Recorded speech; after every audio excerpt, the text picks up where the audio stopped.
مجھے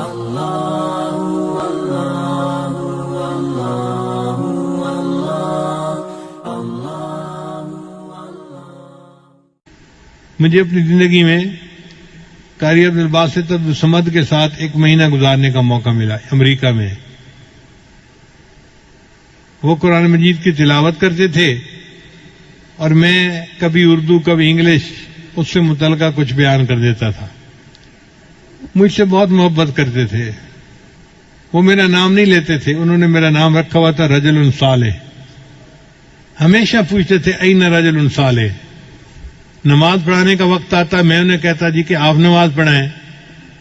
وہ کہتے یہ کیسے پاسبل ہے کہ آپ کی موجودگی میں نماز پڑھاؤں، آپ پڑھائیں گے. تو میں تو قرات نہیں جانتا صحیح طرح، لیکن بہرحال وہ میری غلطیوں پہ صبر کر لیتے تھے اور میں نماز پڑھا دیتا تھا. ان کے اندر میں نے ایک خوبی دیکھی، ہر وقت قرآن کی تلاوت کرتے رہتے تھے، ہر وقت. یعنی ہم لوگ تو رمضان میں وقت کا خیال کرتے ہیں نا کہ جی قرآن پڑھیں فارغ نہ بیٹھیں.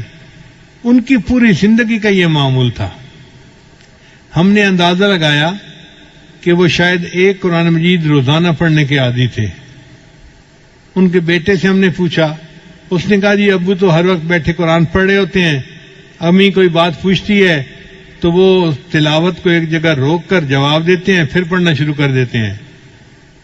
امی کہتی ہے ان سے تو بات کرنے کا مزہ ہی نہیں ہے، جواب ہی نہیں دیتے صحیح طریقہ سے. اور ان سے پوچھیں تو وہ کہتے ہیں بھائی میں اللہ کا قرآن پڑھ رہا ہوں، مجھے باتیں کرنے کی ضرورت ہی کیا ہے، مجھے کوئی ضرورت نہیں باتیں کرنے کی.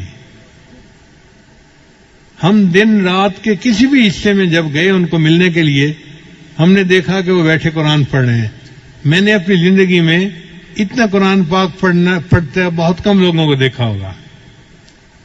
ایک بات مجھے اکثر جو ہے وہ پریشان کرتی تھی کہ اگر نیکی ان کی طبیعت میں اتنی ہے، کوئی فالتو بات نہیں، کوئی دنیا کی بات نہیں، سیاست کی بات کرو تو وہ ایسے بونگے بن کے بیٹھے ہوتے تھے جیسے پتہ ہی نہیں ان کو کیا ہو رہا ہے، کوئی دلچسپی تھی نہیں.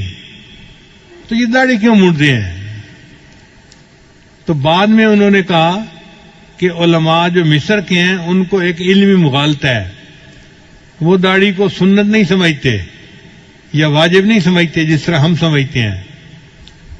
وہ سمجھتے ہیں کہ داڑھی اس لیے رکھی جاتی ہے کہ مرد اور عورت کے درمیان فرق ہو سکے، دیکھنے سے پتہ چلے یہ مرد ہے اور جس کی داڑھی نہیں یہ عورت ہے. چنانچہ مصر کے علماء کو آپ دیکھیں گے تو وہ داڑھی اور مونچھ اکٹھی کبھی نہیں مونڈیں گے. کوئی عالم آپ کو ایسا نہیں ملے گا جو مونچھ بھی مونڈتا ہو اور داڑھی بھی مونڈتا ہو. وہ داڑھی مونڈیں گے تو مونچھ ضرور رکھیں گے، اور وہ کہتے ہیں کہ جی مونچھوں کے رکھنے سے پتہ چل جاتا ہے یہ عورت نہیں ہے تو داڑھی کا مقصد پورا ہو گیا. شاید یہی مغالطہ علامہ اقبال کو بھی لگا ہوگا، ورنہ اس کے اندر تو ایمان بہت مضبوط تھا، لیکن داڑھی جو شیو کرتا تھا وہ اسی علمی مغالطے کی وجہ سے کرتا ہوگا. اس لیے مصر میں جو مفتی اعظم ہوتا ہے وہ بھی داڑھی منڈا ہوتا ہے. تو یہ علمی مغالطہ ہے جو ان علماء کو لگا. ہمارے علماء کو اللہ تعالیٰ نے اس میں بہت صحیح جگہ پر پہنچایا، اور انہوں نے لکھا کہ داڑھی رکھنا تو واجب ہے، البتہ 1 مٹھ تک اس کو بڑھانا یہ سنت ہے، اور صحیح مسئلہ بھی یہی ہے. تو بہرحال ان کی ہم نے قرات مختلف موقعوں پہ سنی. ایک دفعہ ہم نے ایک جگہ کھانا کھایا تو ایک ہمارے دوست تھے، وہ قاری صاحب کو کہنے لگے کہ آج سورہ الرحمن کی تلاوت سنائیں. ہمیں برا لگا کہ لوگ ایسے ہی فرمائشیں کر دیتے ہیں، پتہ نہیں دوسرے کی طبیعت بحال ہے یا نہیں، فریش ہونا بھی تو ضروری ہوتا ہے نا. لیکن قاری صاحب سنبھل کے بیٹھ گئے اور انہوں نے سورہ الرحمن کی تلاوت کی اور دل خوش ہو گیا. کیا اللہ نے ان کو آواز عطا کی تھی. ہم تو پاس بیٹھ کے سنتے تھے نا ایسے. جو آپ کیسٹوں میں سنتے ہیں وہ ہم پریکٹیکلی ان کے پاس بیٹھ کے سنتے تھے.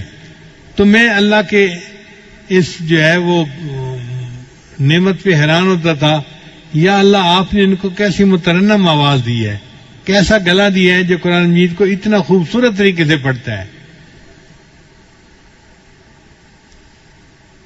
نبی صاحب نے ارشاد فرمایا تم قرآن مجید کو مزین کر کے پڑھو، یعنی اچھے طریقے سے پڑھو۔ واقعی انہوں نے حق ادا کر دیا، قرآن مجید پڑھتے تھے دل خوش ہو جاتا تھا۔ ویڈیو کے نیچے سبسکرائب کے بٹن پہ کلک کریں، بیل کے آئیکن پہ کلک کیجئے تاکہ ہر نئی ویڈیو کی نوٹیفیکیشن آپ کو مل جائے۔